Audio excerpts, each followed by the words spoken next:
আসসালামু আলাইকুম প্রিয় দর্শক, আমি মোহাম্মদ খায়রুল ইসলাম টিভির পক্ষ থেকে সবাইকে আন্তরিক শুভেচ্ছা ও ভালোবাসা রইল। আজকে চলে আসছি সেই খেজুরের গুড়। শীত প্রচণ্ড, জানেন আপনারা। তো যে যেখান থেকে এই খেজুরের গুড়ের ভিডিও দেখতেছেন তাদের সবাইকে আন্তরিক ভালোবাসা। তো দেখা যাক আজকের বাজারে কি আপডেট দিতে পারি, দেখি কী দাম যাচ্ছে ঝোলা গুড় এবং পাটারি। ভাই কি অবস্থা ভাই গুড়ের? গুড়ের বাজার নাই। মানুষের তো বিশ্বাসই উঠায় গেছে, মানুষ গুড় যে টাকা দিয়ে কিনবে, বাড়িতে কিন্তু ঠিকই দাম মানে বেশি দাম দিয়ে কিনতেছে, কিন্তু গুড়ের বাজারই নাই। বাড়িতে আপনারাই বিক্রি করছেন বেশি দাম দিয়ে। বাড়িতে তো বেশ হাটে আনতেছে চিনি দিয়ে, আর বাড়ি দিতে হয় চিনি ছিরা। ও এই জন্য দাম বেশি হচ্ছে। এই জন্য তো দাম বেশি রে ভাই। খুব সুন্দর একটা কথা বলেছেন। হাটে বিক্রি হচ্ছে চিনি। ঢাকা শহরে 200 টাকা গুড় বেচতেছে, 220 টাকা, আর আমাদের গুড়ের দাম 100-150 টাকা দাম করছে। এই গাছ টাছ লাগাই সবার পেটের ভাত খরচ আছে। আবার ঢাকা কিন্তু 500 টাকা 400 টাকা বিক্রি হচ্ছে গুড়। আজ কত বলছো ভাই? ভাই অরিজিনাল তো দানা থাকলে, হ্যাঁ ভুইজাল খাইলে তো আমার বাপি দুই করবো না।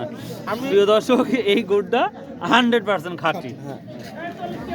কত বলছো তাই বলেন আগে, কত বলছে আজকে? 60 কয়নি, এখনো ফাঁকে সরতিছে, 50 কইছে, এখনো হয় নাই না? ও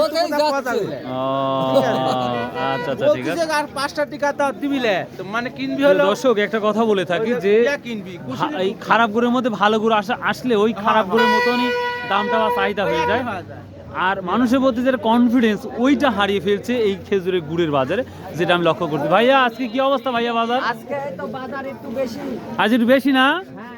আচ্ছা মাশাআল্লাহ মাল কমে গেছে তো রস, এইজন্য তারপর এখন তো কমাই শুরু করবে খালি। আচ্ছা ভাইয়া, আমরা এখন পাটারি যাই। পাটারি কি পরিস্থিতি, চলুন যাওয়া যাক। ভালো আছেন? আসসালামু আলাইকুম, কেমন আছেন? আলহামদুলিল্লাহ। আজ সর্বোচ্চ কত নিচ্ছে? 170-80 টাকা না? আর সর্বনিম্ন 120 টাকা।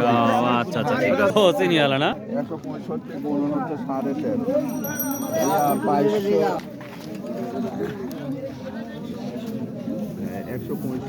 বাহ, খুব সুন্দর সেন্ট। প্রিয় দর্শক, সর্বোচ্চ 180-90 টাকা বর্তমান সময় এই চাঁদপুর বাজারে গুড়টা বিক্রি করা হচ্ছে। তো আসলে কে ভালো কে খারাপ নিয়ে আসছে একমাত্র আল্লাহু আলাম, আল্লাহই ভালো জানে। তবে যদি আমি আবার বলছি, কিন্তু এই গুড়গুলাই যখন বাড়িতে বিক্রি করা হয় বা দেখে শুনে যখন কোনো মানুষ নেয়, তখন কিন্তু এই গুড়ের হাই প্রাইস দিতে হয়, অনেক প্রাইস দিয়ে গুড়গুলা বিক্রি করে বাড়িতে। আর যদি কেউ চিনি মিশ্রিত করে নিয়ে আসে, সে হাটে অল্প দামে বিক্রি করলেও তাদের হয়তো বা লাভ হয়। তো যাই হোক, এই ছিল আজকের গুড়ের আপডেটস। তো ভাই ভালো থাকুন, সুস্থ থাকুন।